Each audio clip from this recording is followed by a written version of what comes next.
Pak Ustadz, Ya. ini Hmm, bisa dibilang ibu ini hamba Allah yang terpilih. Masya Allah. 6 bulan sembuh dari Sembuh. kanker. Jarang sekali. Dan kanker itu kan, wah, perang melawan kanker kaitannya payudara itu kan perang yang luar biasa. Iya. Maksud saya bisa tangguh begitu itu luar biasa. Iya, pasti ada. Mungkin ibu sering sedekah ya sampai Salah satunya. bisa Iya, dikasih barangkali itu. karunia yang luar biasa sembuh dari hal yang bisa membahayakan. Bu, misal nih ada keluarga atau teman-teman di luar sana yang lagi nonton ngopi, Iya. yang hidup dengan kanker juga, apa nih saran dari ibu, masukan dari ibu supaya bisa tetap semangat bahkan bisa sampai sembuh kayak ibu? Semuanya siapa aja yang mengidap penyakit kanker harus semangat, Semangat. harus yakin. Harus yakin. Semua penyakit ada obatnya. Cuman Itu aja, Ustadz. cuman belum tahu obatnya di mana ya Pak Iya. Ustadz ya. Hmm.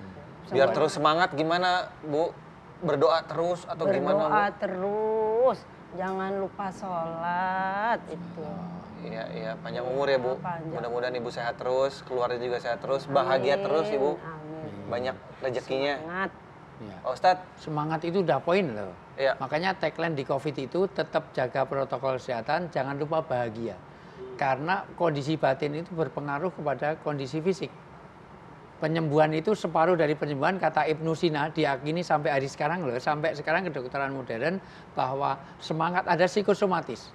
Orang itu kalau ada semangat, tidak menyalahkan Tuhan, dia optimis, ternyata itu sudah separuh kesembuhan. bisa ngebantu obat berarti Pak Ustadz ya? Luar biasa, kadang-kadang kita ke dokter, kita sudah layanannya bagus, artinya enak, apalagi dokternya handsome, good looking. Kadang-kadang obat belum dibeliin aja kita sudah separuh kesembuhan. Iya, bahagia ya. Tapi kalau dokternya udah tua, galak, mahal, nunggunya lama, berkali-kali dikasih obat nggak sembuh-sembuh. Iya.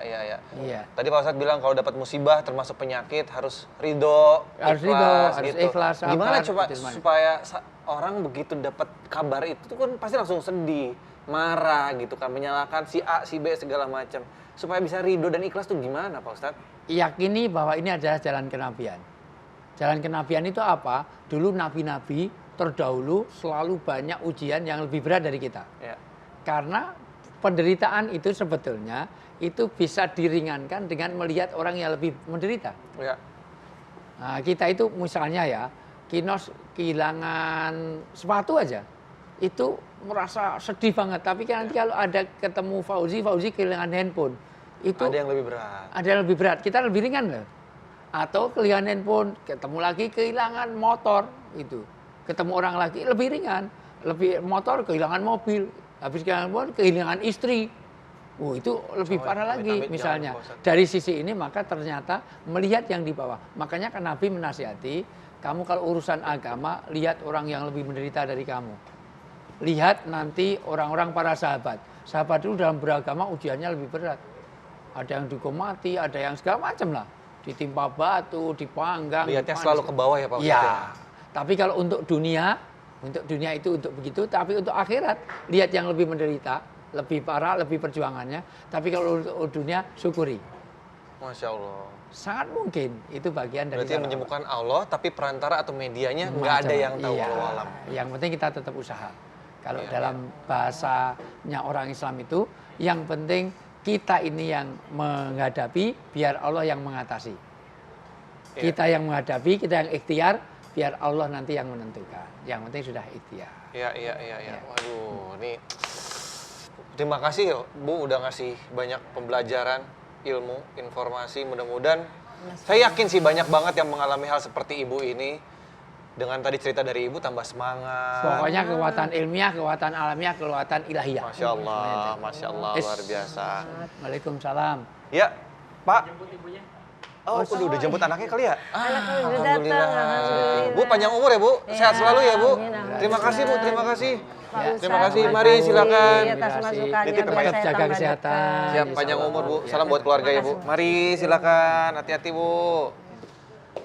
Wah, benar-benar ini pembelajaran yang luar biasa banget buat kita semua, Pak Ustadz. Ternyata segala cobaan itu pasti ada maknanya, ada Dan hikmahnya. ternyata ibu walaupun sudah sepuh, sudah tua, tetapi lebih tough, lebih tegar dalam menghadapi. Iya. Belum tentu kalau kita yang menghadapi. Iya, Kita iya, itu iya. kadang-kadang sakit sedikit aja keluhannya luar biasa. Iya, makanya sedang ngeliat ibu senyum aja udah rasanya Masya luar Allah, biasa. Pak makanya- Ustadz, apa ya. nih ilmu atau pembelajaran yang bisa kita petik hari ini Pak Ustadz? Pertama bahwa wa idza akhaballahu qauman ibtalahum. Kalau ada satu tanda cinta kepada Allah ke bumi ini adalah diberilah ibtila, satu cobaan. Maka wajar kalau nabi-nabi ulul azmi itu cobaannya paling berat di antara seluruh manusia. Karena memang surga disediakan jauh lebih tinggi bagi orang-orang yang penderitaannya lebih tinggi. Maka ketika kita menghadapi sakit, pertama yakinlah itu datang dari Allah, jangan kita suudzon. Kita sabar, kita ridho, bahkan kita bisa mensyukuri. Sabar dalam 3 hal, sabar untuk menerima masalah ini dengan ridho, dengan qadarnya. Yang kedua juga sabar itu dia tidak mau berbuat maksiat dan dalam ketaatan. Sabar di dalam musibah dicontohkan Nabi Ayub alaihissalam. Sabar dalam ketaatan dicontohkan Nabi Ibrahim alaihissalam. Lama nggak punya anak, sampai berdoa Robbi habli minas sholihin, umur 85 tahun dikabulkan. Allah memperkenalkan doa, doa memungkinkan apa yang tidak mungkin. Dan sabar yang ketiga adalah untuk tidak maksiat dicontohkan Nabi Yusuf alaihissalam. Nabi Yusuf masih muda belia, jadi budak, diperkosa, diperdaya oleh seorang wanita yang cantik, molek, bainol, semok, seksi, putih, mulus, wajahnya good looking, putih, mulus kayak neon, wajahnya menarik, nggak mendorong, menarik. Tapi dia tidak mau. Saya nggak bayangkan kalau yang jadi Yusuf itu adalah Fauzi. Apa yang terjadi? Yulika sudah amburadul malam itu juga. Padahal dia sudah tidak ada CCTV. Di tempat yang sudah, mohon maaf, dikunci rapat, diancam penjara. Yusuf masih muda. Kalau Yusuf sudah tua nggak mau, wajar. Masih muda. Yulikanya cantik, masih muda. Kalau Yulikanya sudah tua nggak mau, wajar. Sudah menopause. Tapi luar biasa. Kesabaran kita di dalam musibah, dalam sakit, dalam apapun. Kesabaran kita untuk senantiasa taat. Dan kesabaran kita untuk tidak bermaksiat. Itulah modal kita. Dari sakit, itu bagian dari silaturahmi. Sakit adalah bagian istighfar. Sakit adalah takorub. Karena dengan sakit, kita lebih dekat dengan Allah. Dengan sakit, menguatkan keimanan.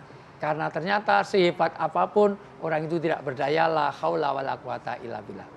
Mudah-mudahan apapun yang menderita pada kita, apapun yang kita derita, kita yakini itu bagian dari cara Allah membuat cinta. Corona adalah bagian dari surat cinta kepada umat manusia, karena setelah corona kita akan jadi lebih baik. Amin. Cara hidup kita, kebersihan kita, pola makan kita, dan inilah cara memperingatkan Allah pada diri kita. Apapun yang kita derita, itu bagian dari cara cinta kita pada Allah, maka jangan suudzon kepada Allah. Wallahu a'lam bishawab. Masya Allah. Makasih Pak Ustadz. Ya.